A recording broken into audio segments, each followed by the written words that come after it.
সামনেই রথযাত্রা, হিন্দুদের একটি বড় উৎসব, জগন্নাথ দেবের রথযাত্রা। কিন্তু এই রথের ইতিহাস কিন্তু আজকের নয়, অনেক পুরনো।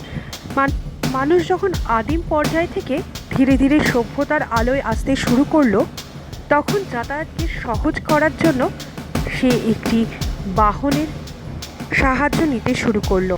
প্রাণীদের সাহায্যের পরেই যদি বলি, এই রথই ছিল আদিম মানুষের যাতায়াতের একমাত্র যানবাহন। এরপর সভ্যতার বিবর্তনের সাথে সাথে রথের গুরুত্ব ও মাহাত্ম্য বদলেছে, তার ব্যবহারও বদলে গেছে। সর্বসাধারণের ব্যবহার করা এই রথ ধীরে ধীরে সমাজের উচ্চ বর্ণের আভিজাত্যের একটি নিদর্শন হয়ে রয়েছে। রাজাদের যুদ্ধের ক্ষেত্রেও এই রথের ব্যবহার বারংবার দেখা গিয়েছে।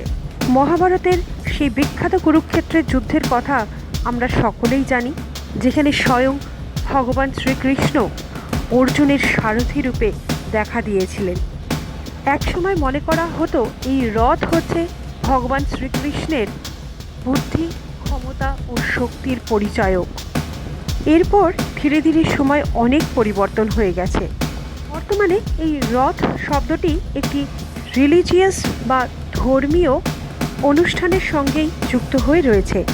হিন্দু ধর্মের একটি উল্লেখযোগ্য অনুষ্ঠান হলো এই রথ উৎসব, যেখানে জগন্নাথ দেব স্বয়ং রাজপথে চলে আসেন তার ভক্তদের সঙ্গে দেখা করার জন্য।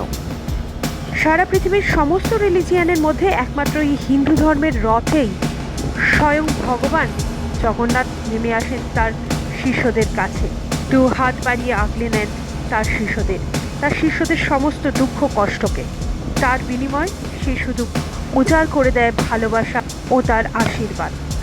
এই অনুষ্ঠানটি শুরু হয়েছিল 12শো শতাব্দীর থেকে ওড়িশার পুরীতে রাজা ইন্দ্রদমনের সময়। তারপর থেকে প্রত্যেক জুন জুলাই মাসে পুরী জগন্নাথ মন্দিরে রথযাত্রা পালন করা হয়ে থাকে। রথের দিন জগন্নাথ দেব তার দুই ভাই বোন বলভদ্র ও সুভদ্রা রানীকে নিয়ে তার মাসির বাড়ি 3 কিলোমিটার দূরে গুন্ডিচা মন্দিরে যান। এটি হিন্দুদের জন্য একটি অতি পবিত্র ধর্মীয় অনুষ্ঠান। এই অনুষ্ঠানটি দেখার জন্য শুধু ভারতবর্ষে নয়, পৃথিবীর দূর দূরান্ত থেকে অনেক মানুষই আসেন পুরীতে রথযাত্রা উপভোগ করবার জন্য। এছাড়াও উড়িষ্যা ও পশ্চিমবঙ্গের নানান স্থানে রথ উপলক্ষে নানান ধর্মীয় অনুষ্ঠান হয়ে থাকে, যেমন আমাদের পশ্চিমবঙ্গের মাহেশের রথ এবং সারা পৃথিবীতে ইস্কনের রথ।